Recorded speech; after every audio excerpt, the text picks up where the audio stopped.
ఈ దేశంలో అందరూ హిందువులే. భీతి చేత మతం మారిన వాళ్ళు ముస్లింలని చెప్పుకుంటున్నారు.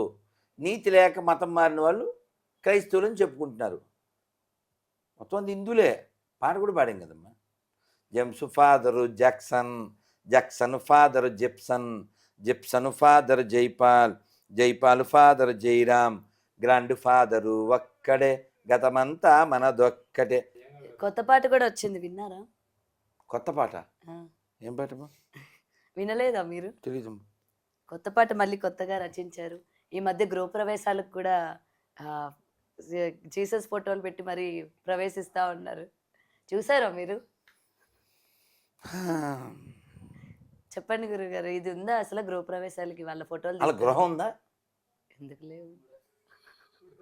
గుడారాలు కదమ్మా, అది ఉన్నది గృహం కాదు కదమ్మా. గుడారాల పండుగ అది కదా నువ్వు విన్నది. గృహప్రవేశం అనేది లేదు. అంటే ఇప్పుడు మొన్న సంక్రాంతికి తెలుసు కదా, చెరుగళ్ళు తెచ్చి అవును కట్లు పెట్టి పెట్టి ఇదంతా ఎందుకు చేస్తున్నారు? ఏంటి మేళతాళాలు, మేళతాళాలు, దోస్తాంబం, మామిడి తోరణాలు, ఒక బొట్టు తప్ప సమస్తమును ఇది అంతయును వాణి సృష్టియే, వారి ముష్టియే. ఇదంతా ఎందుకంటే వాళ్ళకి అస్తిత్వం లేదు. అంటే ఏంటమ్మా, బేస్ లేదు. అందుకని కాపీ పేస్ట్, క్రైస్తవం వేస్ట్, అందుకే roast, they don't have any taste. అది తల్లి. కానీ మీరు ఎక్కడ అసలు తగ్గట్లేదుగా, ఆగట్లేదుగా, రోస్ట్ చేస్తూనే ఉన్నారు అసలు. సరే మీరు రోస్ట్ చేస్తున్నారు, వాళ్ళైనా ఆగుదామా అంటే వాళ్ళు ఆగట్లేదు. కాదమ్మా, నేను చెప్పేది అబద్ధం అని నిరూపిస్తే నేను సారీ కూడా చెప్తాను కదా. అవునే కదా.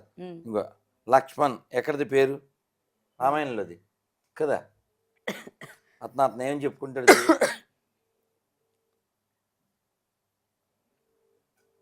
గొర్రె ఫ్రమ్ గుడివాడ. పేరు బాగుందా? బాగుంది. మొత్తం ఎన్ని కాంటాక్ట్స్. నేను వీళ్ళకి ఆన్సర్ ఇవ్వడానికి ఇది ఒక్కటే మంచి టైం. అయితే అవన్నీ అలా పడి ఉంటాయి. ఎప్పుడో కారులో వెళ్ళేటప్పుడు, నడిచి వెళ్ళేటప్పుడు, ఎప్పుడో అలా రేజర్ ఉన్నప్పుడు. పొద్దున్న అలాగే ఒక ఎవరు గొర్రె, మీరు ఎక్కడ పడితే అక్కడ ఆన్సర్లు ఇస్తూ ఉంటారు. రైల్వే స్టేషన్, బస్ స్టాండ్ గట్టి గట్టిగా ఇస్తూ ఉంటారు అసలు. నానా మన దగ్గర ఉంది ఆన్సర్. క్రైస్తవం cancer, that is run by only sponsor. కాదు గురుగారు, డోంట్ హ్యావ్ ఎనీ ఆన్సర్. ఈ మధ్య విన్నారా, పరమాత్ముడు వచ్చి వంట కూడా చేస్తూ ఉన్నాడు. నీకు తెలియదు అసలు. ఇంటర్వ్యూ కూడా ఇచ్చాం, నువ్వు చూడలేదు అసలు. ఇద్దరు పంపిస్తాడు. నీకు గ్యాస్ కావాలో చెప్పు, రీఛార్జ్ కావాలో చెప్పు, ఏం కావాలి, వంట చేయాలో చెప్పు, ఇంకన్నీ. ప్లాస్టిక్ సంచి. హలో, ప్రైజ్ లాడు. చెప్పు నైనా, ఫోన్ చేసావు? ఇప్పుడు అవును నాన్న, నాకు ఇప్పుడు కుదిరింది నాన్న. చెప్పు నాన్న, చెప్పు నాన్న. అవునా? ఫోన్లే నాన్న. బాగున్నావు కదా? ఉన్నా మరి ఏమని చెప్తావా? అడుగు నాన్న. కాదు నాన్న, నా పేరు రాధా మనోహర్ దాస్. మా ఊరే. ఏంటిది? నెండ్రకోలను. మీదే ఊరు నాన్న? చేబ్రోలు. ఇక్కడ మన దేవరపల్లి దగ్గర. నారాయణపురం, తాడేపల్లిగూడెం, చేబ్రోలు. ఇదే నేను ఇక్కడ దేవరపల్లి అని పెట్టుకున్నా, అందుకని. నెండ్రకోలను ఎక్కడ ఉందానా?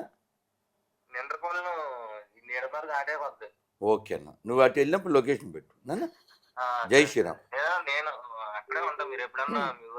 అలాగే నాన్న, జై శ్రీరామ్ నాన్న, జై శ్రీరామ్. ఉన్నా మరి? మీ నాన్నగారి పేరు? అది చెప్పానా? చెప్పాలేనా నేను? మనకే పుట్టాడు. కాదు, వీళ్ళకి జై శ్రీరామ్ అనడానికి ఏంటంటే ఆంజనేయులు కొడుకాడు. ఎవరు కొడుకు? ఆంజనేయులు. పేరేం పెట్టుకున్నాడు? విక్టర్ పాపి. ఆయన ఎవరు దిగజార్చారు చెప్పు, నువ్వే చెప్పు. ఆయన అలా దిగజార్చింది బైబిలా కదా. అందుకని ఆ పనికి మన పుస్తకం మాకు వద్దని చెప్పేది. ఇంకా అంతేనా? దిగజారిన గొర్రెలు. పేరు రాయిద్దు. Son of Anjaneyulu. అది డిపిఎల్ పాపి విక్టర్. అది తల్లి చెప్పు. గురుగారు అయితే ఫైనల్ గా ఒకటి చెప్పండి, మీరు తల్లి. ఇంత పోరాటం చేస్తున్నారు, అమ్మ. అసలు ఈ దేవాలయాల ధ్వంసాలు ఇక్కడి నుంచైనా ఆగుతాయా? ఎందుకు లేకపోతే ఆగుతాయి? ఇటు ప్రభుత్వాలు చొరవ ఏమైనా తీసుకుంటాయా? నీకు అర్థం కావట్లేదమ్మా. ఒక అబ్బాయి, నేను మొన్న మధ్య స్వామి విద్యాప్రకాశానందగిరి స్వామి వారిది ఉపన్యాసం వింటూ ఉన్నా. మహానుభావులు.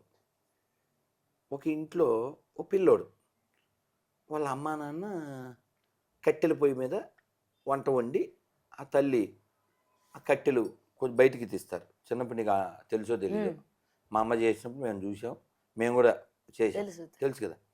ఆ కట్టెలు కొంచెం బయటికి లాగి చల్లబడతాయి. వాళ్ళ అమ్మ ఏదో బయటికి వెళ్ళింది,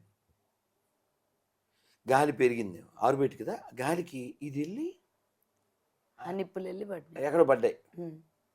వీడు అది ఆర్పాలని చెప్పి ఏం చేశాడంటే కిచెన్లోకి వెళ్ళాడు. కిచెన్లో నూనె డబ్బా ఉంది, అది తెచ్చిపోసాడు. ఇంకెక్కువ అవుతుంది. గవర్నమెంట్లు చేసే పని అది. ఇప్పుడు పాస్టర్ అంటే ఎవడు? బాస్టర్డ్ కదా. పాస్టర్ అంటే పోరంబోక్ కదా. ఈ పోరంబోక్కి జీతాలు ఇస్తున్నారు. ఎక్కడి నుంచి? ఇప్పుడు ఇచ్చేవాళ్ళకి బుద్ధి లేదు, తీసుకునేవాడు బుద్ధి ఉండాలి కదా. ఇప్పుడు వాళ్ళ టైటిల్ ఏం పెడతారమ్మా బయట? వాడు రక్షించును, వాడు కాపాడును, ఏదో రాస్తారు కదా. ఏమండి ఇది పరుల సొమ్ము పాము వంటిది అని చెప్పాలి కదా. ఆడు పరుల సొమ్ము పాయసం వంటిది అనుకుని, ఏమంటే ట్యాక్సులు డబ్బులు అండి తీసుకోకూడదు, పాపం చేయకూడదు, ఆల్రెడీ పాపులు కదా వాళ్ళు, ఇది మాకు ఇవ్వకూడదండి అని గవర్నమెంట్కి చెప్పాలి వీళ్ళు. ఇది హిందువులు ట్యాక్సులు కట్టిన డబ్బులండి, అన్ని మతాల వాళ్ళు ట్యాక్సులు కట్టిన డబ్బులు, అంటే పాత బస్తులు అంటే కట్టరనుకోండి, మిగిలిన వాళ్ళు కడతారు కదండి అని చెప్పి దాన్ని రిజెక్ట్ చేయాలి వీడు. నీతి గలవాడు సింహం వల్లే గర్జించు అంటారు కదా, మరి గర్జిస్తుందా? గర్జించదు కదా. సరే, ఈ నీతి లేని బాస్టర్స్ తీసుకుంటారు. ఇవాళ ఒక ఇంటర్వ్యూలో చూశాను, రఘురామరాజు గారు, నేను ఎప్పటి నుంచో చెప్తున్న విషయం అద్భుతంగా చెప్పారు ఇంటర్వ్యూలో.